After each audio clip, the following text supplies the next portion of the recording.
कार्यक्रम के प्रायोजक हैं पिताजी स्वर्गीय श्री नागरदास जी टिम्बडिया एवं माताजी स्वर्गीय रीवा बहन जी टिम्बडिया की पुण्य स्मृति में उनकी पुत्र वधू श्रीमती रूपा जी टिम्बडिया एवं परिवार, राजकोट, गुजरात। नमो हरिहंताणम, नमो सिद्धाणम, नमो हरियाणम, नमो वज्रायाणम, नमो लोहे सव्यसाहुणम। ओकारं बिंदु संयुक्तं नित्यं ध्यायन्ति योगिनः कामदं मोक्षदं चैव ओंकाराय नमो नमः।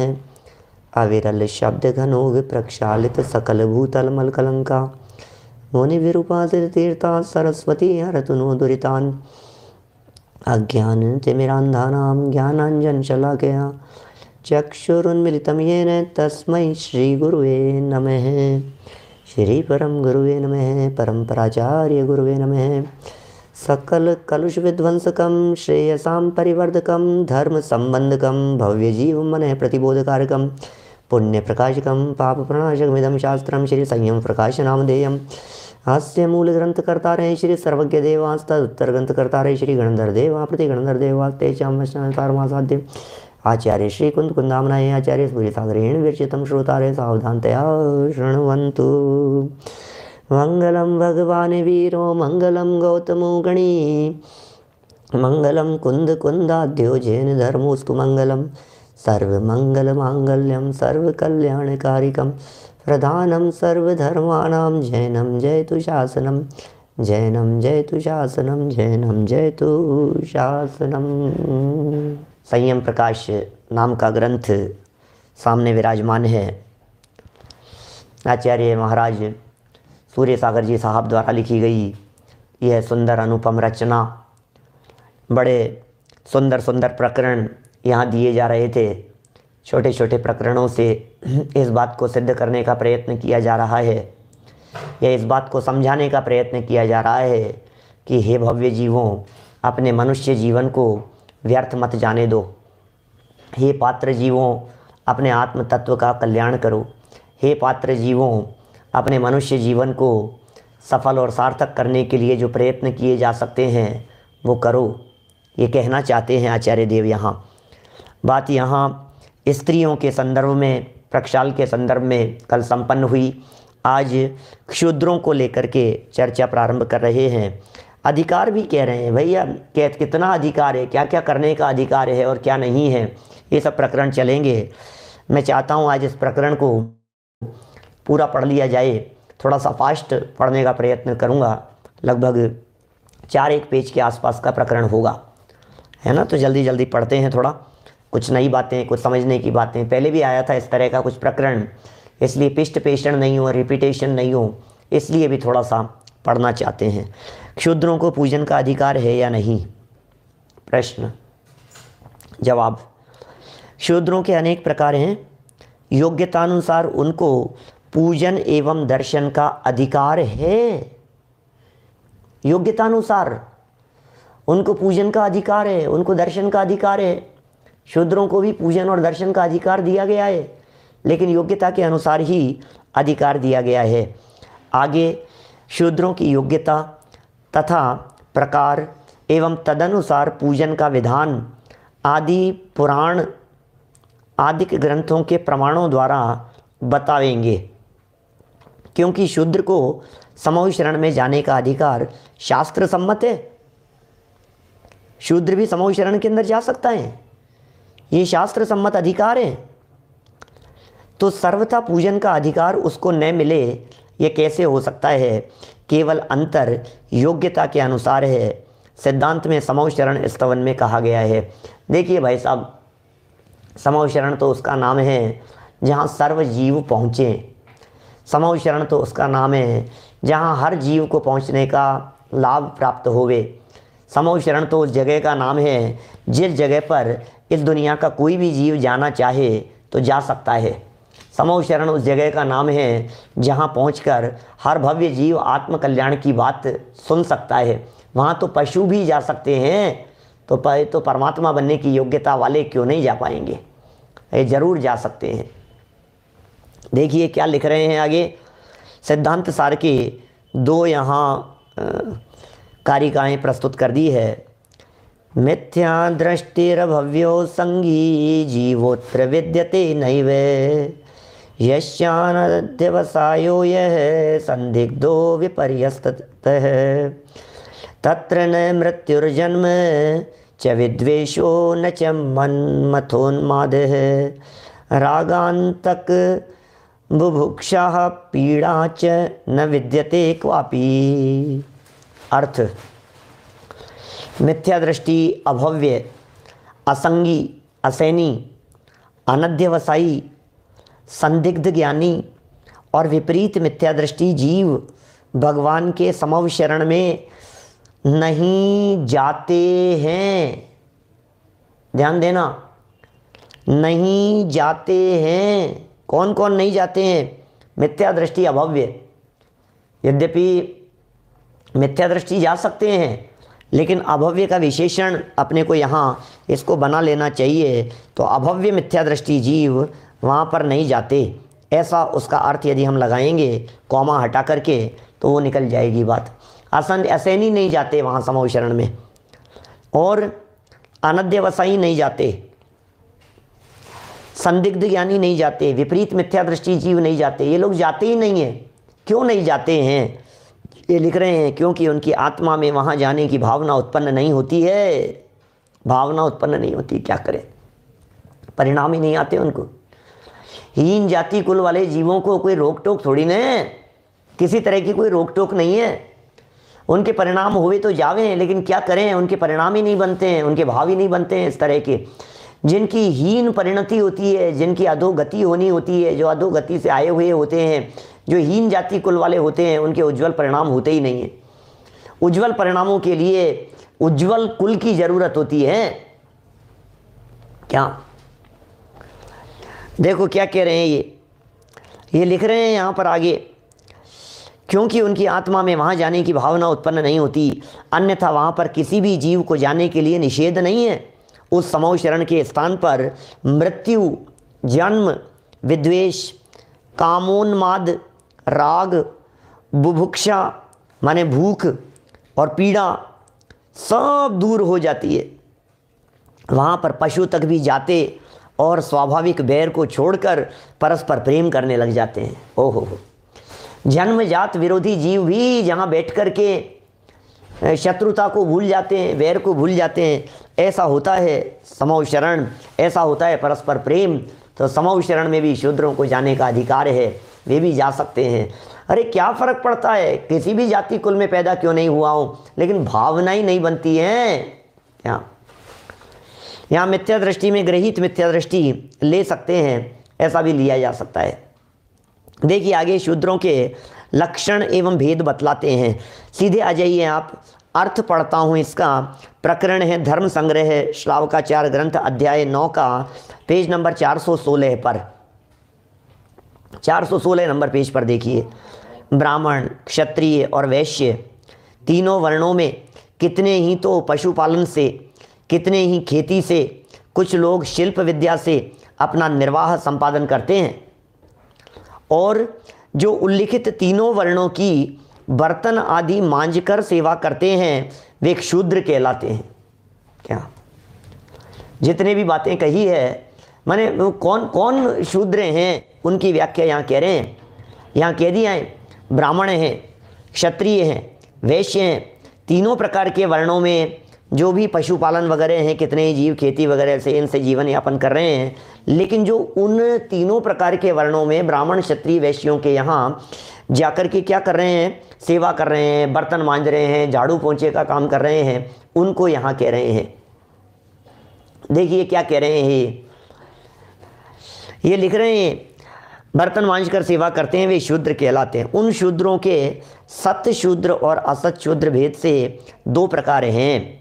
जिन शूद्रों में स्त्रियों का, अब ये शूद्रों के बारे में देखो, सत शूद्र कौन है और असत शूद्र कौन है, बड़ा गजब का अंतर किया यहाँ। सत शूद्र किसे कहें और असत शूद्र किसे कहें, ये लिख रहे हैं।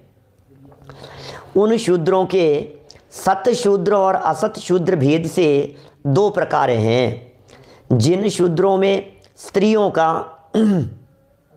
जिन शूद्रों में स्त्रियों का माने कन्याओं का एक बार ही विवाह होता है, शूद्र लोग हैं, कन्याओं का एक बार ही विवाह होता है, और पुनर्विवाह नहीं होता है, वे सत शूद्र हैं। और जिनके यहाँ स्त्रियों का पुनर्विवाह होता है वे असत शूद्र हैं। लो, अब इसको उल्टा भी लगा लेना चाहिए। स्त्रियों का पुनर्विवाह यदि हो रहा है तो वे शूद्रों जैसा लगता है, इसलिए कोशिश यही होनी चाहिए अपने यहाँ जैन समाज में कि भाई पुनर्विवाह नहीं करें, पुनः विवाह नहीं करें, है ना। इस तरह की बात यहाँ कह रहे हैं। सत शूद्र और असत शूद्र का ये अंतर बतलाया। सत शूद्रों के भी स्वाधीन और पराधीन विकल्प से दो प्रकार हैं, स्वाधीन सत और पराधीन सत शूद्र। जो दासी एवं दास न रहकर स्वाधीन आजीविका करते हैं वे स्वाधीन हैं, और दासी और दास का काम करके अपना निर्वाह करते हैं वे पराधीन सत शूद्र हैं। एक स्वाधीन शूद्र हैं, एक पराधीन सत शूद्र हैं। असत शूद्रों में भी कारु और अकारु नाम से दो प्रकार हैं। उनमें जो स्पर्श करने योग्य नहीं होते उन्हें कारु असत शूद्र कहते हैं, और जो स्पर्श करने योग्य हैं उन्हें अकारु असत शूद्र कहते हैं। अस्पृश्य शूद्रों के स्पर्श हो जाने पर, अस्पर्श शूद्रों के स्पर्श हो जाने पर मिट्टी आदि के बर्तन काम में नहीं लाए जाते हैं, अर्थात फेंक दिए जाते हैं, और लोहे के बर्तनों का स्पर्श हो जावे तो राख से मांजकर शुद्ध कर लिए जाते हैं। इनका विशेष कथन आदि पुराण में आया है, सो विस्तार से जानना हो तो वहाँ से जानना चाहिए। ये वर्णों के प्रकार एवं व्यवस्था आदिश्वर भगवान के समय से ही कर्म भूमि की आदि में विधेय क्षेत्र के अनुसार स्वयं ऋषभ देव द्वारा की गई है। ये वर्ण व्यवस्था कहाँ से चालू हुई? ब्राह्मण होंगे, ये क्षत्रिय होंगे, ये वैश्य होंगे, ये शूद्र होंगे, आखिर ये व्यवस्था कब से चल रही है? ये व्यवस्था कब से चल रही है? तो ये कह रहे हैं जब कर्म भूमि का प्रारंभ हुआ तब से ही इस प्रकार की व्यवस्था चल रही है।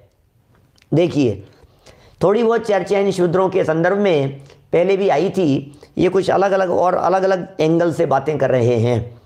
आदि पुराण का प्रमाण दे रहे हैं। तत्कर्मानुसारेण जाता वर्णास्त्रयस्तदा क्षत्रियः वणिजः शूद्रा कृतास्तेनादिवेधसा। इस उंडाव सर्पणी काल में भोग भूमि के सर्वथा विनाश हो जाने पर, प्रजा की प्रार्थना करने पर भगवान आदिश्वर ने जिसका जैसा कर्म था उस कर्म के अनुसार क्षत्रिय, वणिज और शूद्र 3 वर्णों की स्थापना की। ओहो, क्या गजब की बात कह रहे हैं। किसने बनाए क्षत्रिय, किसने बनाए वैश्य, किसने बनाए शूद्र? किसने? बोले कर्म की दृष्टि से आदिश्वर प्रभु ने युग की आदि में ये व्यवस्थाएं की। और ब्राह्मण किसने बनाए? तो हमने बतलाया था, आपको पहले भी हुई थी अपनी चर्चा, कि ब्राह्मण वर्ण की स्थापना भरत जी के माध्यम से की गई। भरत जी ने ब्राह्मण वर्ण की स्थापना की। जो ब्रह्म को मानने वाले थे, जो धार्मिक विचारधारा थे, वे ब्रह्म कहलाए, वे ब्राह्मण कहलाए। देखिए, जो बातें जैसी कही गई हैं हम यहाँ से आपको सिर्फ पढ़ करके सुना रहे हैं। सागर धर्मामृत में पंडित आशाधर जी ने लिखा है कि, क्या लिखा है आशाधर जी ने? 417 नंबर पेज पर देखिए आगे। देखो, अर्थात आचरण, आसन, उपकरण एवं शयन तथा बैठने का स्थान जिसका शुद्ध हो तथा शरीर भी शुद्ध हो, जिसने मध्य मांस का त्याग कर दिया हो, ऐसा शूद्र भी जैन धर्म की आराधना करने योग्य है। बोलो, ये क्या गजब की बातें लिख रहे हैं। ये शब्द कितने सुंदर हैं। वापस पढ़ता हूं, ध्यान दीजिए। अर्थात आचरण, आसन, उपकरण एवं शयन तथा बैठने का स्थान, ये सारी बातें जिनकी शुद्ध हो, शरीर से भी शुद्ध हो, ये सब चीज़ें शुद्ध हो, और मद्य मांस मधु का जिसने त्याग कर दिया हो, ऐसा शूद्र भी जैन धर्म की आराधना करने योग्य हैं। जो जाति से हीन अथवा छोटी जाति वाले हैं और अपी शब्द से जो उत्तम तथा मध्यम जाति के ब्राह्मण क्षत्रिय आदि के हैं, वे भी काल लब्धि आदि धर्माचरण योग्य सामग्री मिलने पर ही धर्म धारण कर सकते हैं। माने कितने स्पष्ट शब्दों में यहाँ निषेध नहीं किया गया है, उन्हें अधिकार दिए गए हैं। अधिकार क्या दिए गए हैं भाई? वो भी जीव है, वो भी भगवान आत्मा है, वो भी आत्माएं है ना। मैंने उन सब के लिए भी ये कहा है, मद्य मांस का त्यागी होना चाहिए, शुद्ध सात्विक आचरण होना चाहिए, जीवन उत्तम होना चाहिए, उत्कृष्ट होना चाहिए। माने व्रत से नहीं कर्म से हैं, ऐसा यहाँ कहा गया है।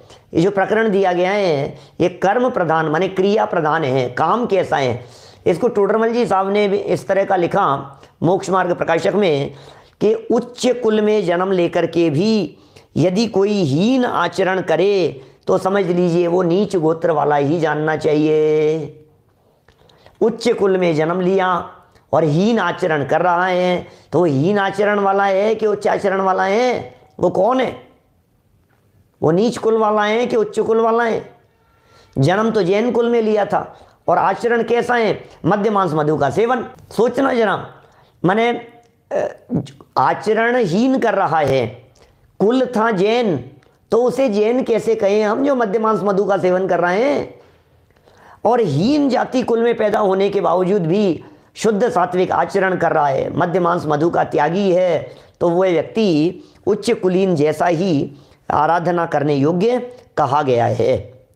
देखिए, धर्माचरण योग्य सामग्री मिलने पर वह धर्म का आचरण कर सकते हैं। नीति वाक्यामृत में सोमदेव सूरी ने भी लिखा है। सोमदेव सूरी क्या लिखते हैं नीति वाक्यामृत में? देखिए नीचे अर्थ देखिए फटाफट। अर्थ में लिख रहे हैं, सामान्य रूप से जिनमें स्त्रियों का विवाह एक बार ही होता है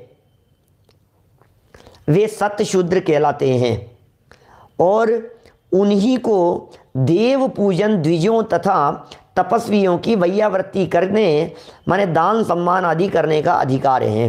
माने ये अपने यहाँ पुनर्विवाह की परंपरा नहीं है ये, और स्त्री विवाह के संदर्भ में बात कर रहे हैं वास्तव में तो, क्योंकि पुरुषों के तो कई विवाह होते हैं, महापुरुषों के भी कई विवाह होते हैं। कर्मणो ब्राह्मणो होती, कर्मणो होती शूद्रा वैश्या, कर्मणो होती क्षत्रिया, ऐसा इस तरह का कोई श्लोक बहुत पहले पढ़ा था, कोई 25-30 साल पहले कभी याद किया था कभी। तो कर्म से ही ये जीव ब्राह्मण होता है, कर्म से ही क्षत्रिय होता है, कर्म से ही वैश्य होता है, कर्म से ही शूद्र होता है। तो कर्म से ही ब्राह्मण क्षत्रिय वैश्य और शूद्र होने की बातें हमारे यहाँ कही गई है, और यहाँ इन्होंने स्पष्ट कह दिया है।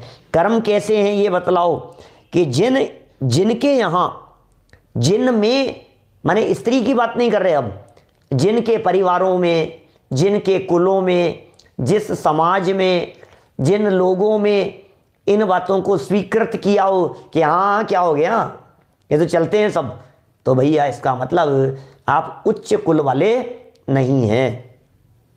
सामान्य रूप से जिनमें मतलब जिनके परिवारों में, जिनके खानदान में, जिनके उसमें स्त्रियों का विवाह एक बार ही होता है वे सतशूद्र कहलाते हैं। एक ही बार होता है भैया विवाह, और उन्हीं को देव पूजन द्विजों तथा तपस्वियों की वैयावृत्ति करने, दान सम्मान आदि करने का अधिकार है। उन्हीं को ये सब करने का अधिकार है। अर्थ नीचे आगे देखिए, आगे वाला प्रकरण प्रवचन सार की गाथा दी है। ये प्रवचन सार का उद्धरण प्रस्तुत किया है, प्रवचन सार की टीका भी यहाँ प्रस्तुत की है। 418 नंबर पेज पर देखिए क्या बात कह रहे हैं। जिन दीक्षा के योग्य ब्राह्मण, क्षत्रिय और वैश्य को ही कहा है, परंतु देखना ये जो प्रकरण दिया है कुंदकुंदाचार्य देव का टीका का जो प्रकरण दिया है, इसका अर्थ लिखते हुए यहाँ महाराज साहब लिख रहे हैं कि भैया मुनि दीक्षा कौन ले सकता है। क्षुद्र मुक्ति निषेध प्रकरण दिया है एक टोडरमल जी साहब ने मोक्ष मार्ग प्रकाशक 146 नंबर पेज पर। वहां उन्होंने स्पष्ट शब्दों में ये कहा है कि पंचम गुण स्थान तक हो सकता है, उससे ऊपर नहीं हो सकता है। क्या सोचना जरा, बोलो। भगवान के ज्ञान में जो बातें झलकी है वो ये कह रहे हैं कि शूद्रों को जिन दीक्षा अंगीकार करने का परिणाम ही नहीं आता है, परिणाम ही नहीं आता है।